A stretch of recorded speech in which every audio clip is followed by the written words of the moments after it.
Coaching centre Kotananduru మీ పిల్లల బంగారు భవిష్యత్తుకు భరోసా ఇచ్చే ఏకైక సంస్థ మన ఏవిఎం కోచింగ్ సెంటర్ కోటనందూరు. అతి త్వరలో న్యూ బ్యాచ్లు TET plus DSC, EAMCET, POLYCET, APRJC, Sainik, Navodaya. AVM coaching centre Kotanandur. AP 45 news కి స్వాగతం. అనకాపల్లి జిల్లా నక్కపల్లి మండలం వేంపాడు గ్రామంలో జయంతి కృష్ణమూర్తి శాస్త్రి, శ్రీమతి లక్ష్మీ దంపతులచే ప్రతిష్ఠించబడిన శ్రీ ఉమా నాగలింగేశ్వర స్వామి ఆలయం కార్తీక మాసం ఉత్సవాల్లో భాగంగా జయంతి కృష్ణమూర్తి శాస్త్రి, వారి కుమారులు జయంతి నాగలింగేశ్వర శాస్త్రి, జయంతి శ్రీనివాస శర్మ వారిచే ఆలయంలో నిత్య అభిషేకాలు, పూజా కార్యక్రమాలు నిర్వహిస్తూ పౌర్ణమి తర్వాత వచ్చే ద్వాదశి నాడు స్వామి అమ్మవార్లకు బిల్వ దళాలతో పూజా కార్యక్రమంలో నిర్వహించి మహా అన్నప్రసాద కార్యక్రమాన్ని ఏర్పాటు చేశారు. ఈ కార్యక్రమానికి చుట్టుపక్కల గ్రామాల నుండి భక్తులు అధిక సంఖ్యలో వచ్చి తీర్థప్రసాదాలు స్వీకరించారు. ఈ కార్యక్రమాల్లో గ్రామ భక్తుల సహాయంతో మరియు గ్రామ పెద్దల సహకారాలతో నిర్వహిస్తున్నామని తెలిపారు.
శివ పంచాక్షరి ఒక 3 సార్లు కళ్ళు మూసుకుని శివసంధ్యాల్లో ఆ బిల్వార్చన అయింది. ఆ స్వామి చాలా విశేషమైనటువంటి ఫలితాన్ని ఇస్తారు.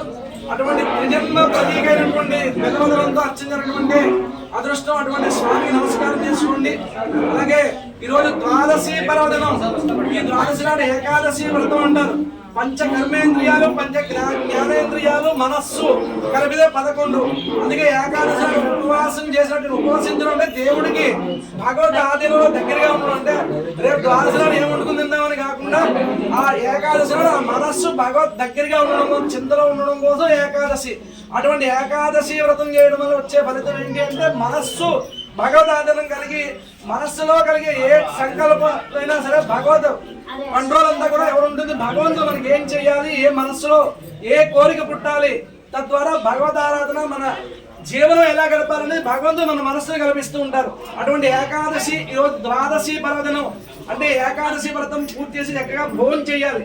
అటువంటి ప్రసాదం మన ఆలయం ఉపవాసం చేసినప్పటికీ చేయలేకపోయినప్పటికీ కూడా ఈరోజు ద్వాదశి పర్వదినంలో ఆ స్వామి వారికి నివేదించిన అమ్మవారికి నివేదించిన ప్రసాదం భుజించడం వల్ల మన జ్ఞాన వైరాగ్య సిద్ధ్యర్థం భిక్షాం దేహి చ పార్వతి. అమ్మవారి అన్నపూర్ణాదేవి రూపంలో అన్న ఐశ్వర్యాన్ని మనం ఎక్కడున్నా ఏం చేసినప్పటికీ కూడా మనకి దానికి లోటు లేకుండా ధనం ఎందున్నది కదా అన్న ఐశ్వర్యం. తద్వారా ఏంటి వస్తుంది? అన్నపూర్ణే సదాపూర్ణే శంకర ప్రాణవల్లభే జ్ఞాన వైరాగ్య సిద్ధ్యర్థం భిక్షాం దేహి చ పార్వతి. ఆ కాశీ అన్నపూర్ణాదేవి ఆ స్వామివారు కూడా అటువంటి భిక్షాలు అంటే ఏంటి? అమ్మవారు ఇచ్చేది జ్ఞాన వైరాగ్య సిద్ధ్యర్థం, మంచి జ్ఞానాన్ని ఇస్తుంది. అయితే జ్ఞానం ద్వారా అన్ని సంపాదించుకుంటాం. ఆ సంపాదించుకునే తాపత్రంలో జీవితం అంతా గడపకుండా అమ్మవారు మళ్ళీ ఏం చేస్తుంది? వైరాగ్యం, ఈ యొక్క ప్రాపంచికమైనటువంటి సుఖాలన్నీ కూడా వదిలిపెట్టి కోరిక లేకపోవడం. మోక్షం అంటే ఏంటంటే ఏదో పోయిన తర్వాత వచ్చేది మోక్షం కాదు. ఈ జన్మలో అనుభవించేటువంటి సుఖాలన్నీ కూడా అనుభవించిన తర్వాత వీటన్నీ వదిలిపెట్టి ఆధ్యాత్మిక భగవంతు మార్గంలో ఉండడానికి వైరాగ్యం. ఇవన్నీ కాదు, భగవత్ చింతన ఒకటే సుఖం అనుకునేటువంటి దారికి వెళ్ళాలి అంటే అమ్మవారి అనుగ్రహం ఉండాలి. జ్ఞాన వైరాగ్య సిద్ధ్యర్థం భిక్షాం దేహి చ పార్వతి.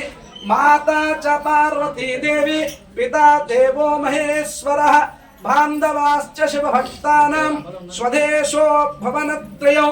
అందరూ కూడా నమస్కారం చేసుకుని చెప్పండి. అన్నపూర్ణే స్వధాపూర్ణే శంకర ప్రాణవల్లభే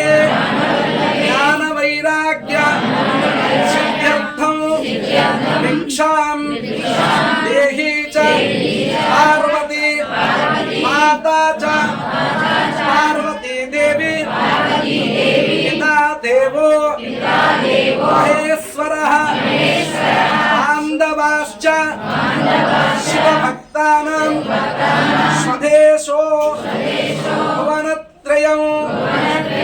ఓం నమః శివాయ. ఓం నమః శివాయ. ఓం నమః శివాయ. ఓం అన్నపూర్ణ దేవ్యై నమః. అలా చక్కగా నమస్కారం చేసుకుని ఆ పరమేశ్వర అనుగ్రహంలో భగవత్ సంకల్పంతో ఈ సంవత్సరం కార్తీక మాసం క్రోధినామ సంవత్సరం.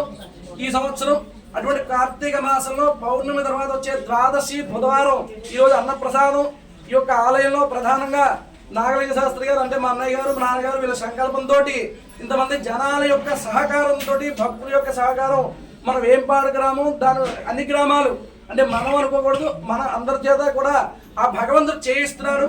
అటువంటి అన్నప్రసాదం అందరూ కూడా స్వీకరించి ఎటువంటి పదార్థాలని కూడా భగవత్ ప్రసాదంగా భావించి అన్నపూర్ణాదేవి నామం చెప్పుకొని చక్కగా ప్రసాదం అందరూ కూడా తీసుకోవాల్సిన కూడా ఇంకెవరన్నా ఉన్న భక్తులు ఉంటే తెలియకపోతే తెలియపరిచి అన్న ప్రసాదం తీసుకోమనండి. ఆ ఈశ్వరి యొక్క అనుగ్రహం కార్తీక మాస వ్రతం పూర్తవుతుంది.